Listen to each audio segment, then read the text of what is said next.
오늘은 아토피 피부염의 치료에 대해서 말씀을 드리겠습니다. 아토피 피부염은 워낙이 면역학적으로 복잡해서 치료도 잘 안 되고 많은 치료제들이 나오고 있지만 아직은 효과적으로 원인 치료를 할 수 있는 치료법은 없는 것으로 알려져 있습니다. 아토피 피부염의 이런 치료를 이해하려면 면역학적 기전을 이해해야 되고, 아토피 피부염의 면역학적 기전을 이해하려면 임상 면역학적 기전을 많이 이해를 해야 됩니다. 일단 아토피 피부염의 면역학적 기전에는 일단 감작 단계라는 게 있어가지고 감작 단계와 반응 단계 두 가지가 있습니다.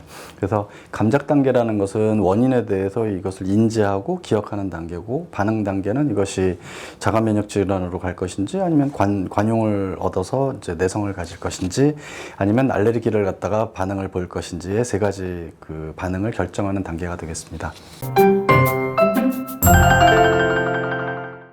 아토피 피부염 많이 가렵습니다. 가려워서 긁다가 보면 이제 피부에 상처가 나게 되고, 오히려 이 상처를 통해서 새로운 그런 항원들이 이제 들어가면서 새로운 알레르기들을 지속적으로 획득을 하게 되기 때문에, 이것이 아토피 피부염 때문에 가려워서 긁어서 생긴 거라 이것이 1차적인 원인이 아닌 경우가 굉장히 많은데, 우리가 아토피 피부염이 심해서 가서 검사를 해가지고 이러한 것들에 대한 원인에 대해서 반응을 보입니다. 그러면 이것이 원인이라고 가끔 오해를 하는 경우가 굉장히 많습니다. 아토피 피부염의 치료를 보면 대증요법하고 원인 치료가 있게 되겠습니다. 대증요법에는 항히스타민제를 쓴다든지 스테로이드를 쓴다든지 아니면 사이클로스프린 A와 같은 면역 억제제를 쓴다든지 아니면 광선 치료를 한다든지 이런 수많은 치료가 있습니다. 치료법이 많다는 얘기는 사실은 치료법이 없다는 얘기하고 같다고 볼 수 있는데, 최근에 두피챈트라는 이런 면역제제가 개발돼서 효과는 굉장히 좋습니다.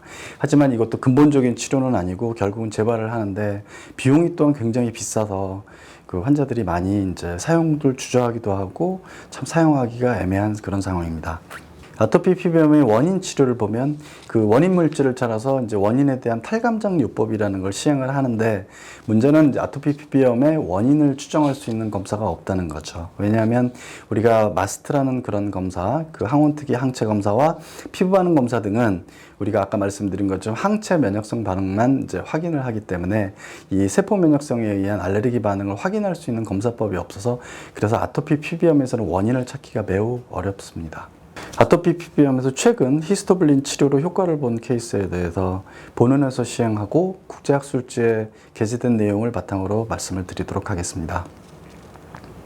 히스토블린은 히스타민 0.15 마이크로그램에 이뮤노글로불린 12mg이 결합되어 있는 복합제제입니다. 히스타글로불린이라고 불리기도 하고 히스타글로빈이라고 불리기도 합니다.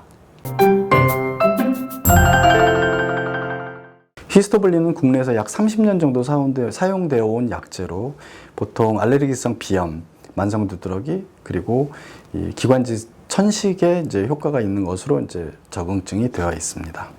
이 히스토블린의 작용 기전을 보면 처음 발견됐던 히스타민을 제거하는 히스타미노팩시 기능, 그 다음에 이러한 히스타민의 분비를 억제하는 기능, 그 다음에 히스타민에 대한 항체를 유도하는 기능 등으로 히스타민을 제거하는 쪽에 주로 초점이 맞춰져 있었고, 중간에 이제 TH1, TH2, 우리 아토피 피부염의 기본 병리 기전이 되는 TH1, TH2를 교정해주는 그런 효과가 있다는 것이 밝혀집니다. 아토피 피부염에서 히스토블린의 사용은 1986년도에 중국에서 처음 사용이 되었지만 그때 효과에 대한 확인을 하지 못했습니다.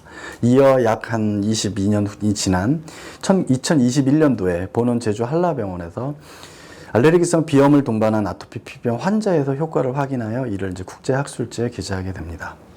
알레르기성 비염을 동반한 아토피 피부염에서 이 히스토블린의 면역치료 효과를 이제 2021년도에 이 클리니컬 케이스 레포트라는 이제 국제학술지에 게재하게 되는데요.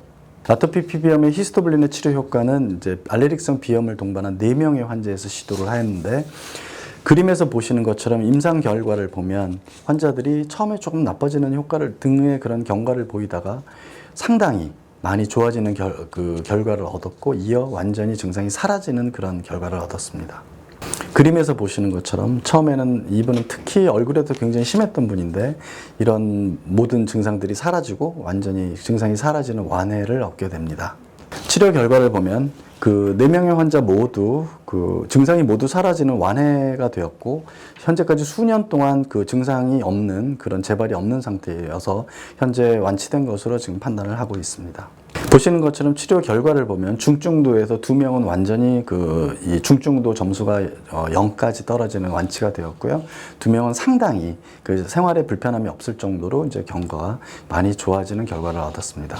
아토피 피부염에서 히스토블린 치료 후에 그런 그 검사 결과들의 변화를 보면 아토피 피부염을 대표하는 호상구의 수치가 급격히 떨어져서 정상까지 돌아왔고요.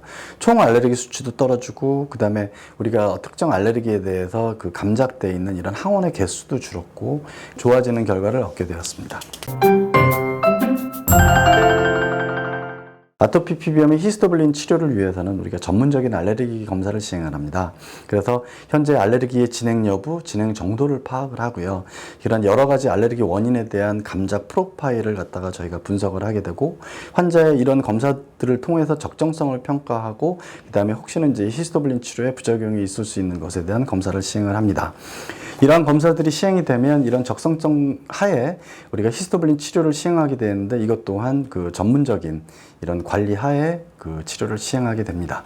그래서 시행 과정에는 이제 환자의 아토피 피부염의 임상적 중증도를 평가해 가면서 그 호전 여부를 확인하게 됩니다. 결론적으로 히스토블린은 기본적으로는 증상들을 모두 그 소실시키는 완화 효과가 있고 현재까지 수년간 재발이 없는 것으로 보아 완치가 되는 것으로 지금 평가를 하고 있고요. 현존하는 치료 중에 아토피 피부염에 근본적으로 완치시킬 수 있는 유일한 치료제라고 생각이 됩니다. 또한 아토피 피부염에서 히스토블린 치료를 통해서 이것은 원인에 관계없이 비특이적 면역 치료로 예상이 되면서 우리가 앞으로 모든 알레르기 질환 치료의 개념에 원인에 의한 원인 치료적 개념과 그다음에 비원인적 치료의 두 개의 그 개념이 필요할 것 같고 그다음에 증상 치료에서 이제는 히스토블린 등과 같은 그런 원인 치료 근본적인 치료가 이제는 가능할 것으로 생각을 합니다. 감사합니다.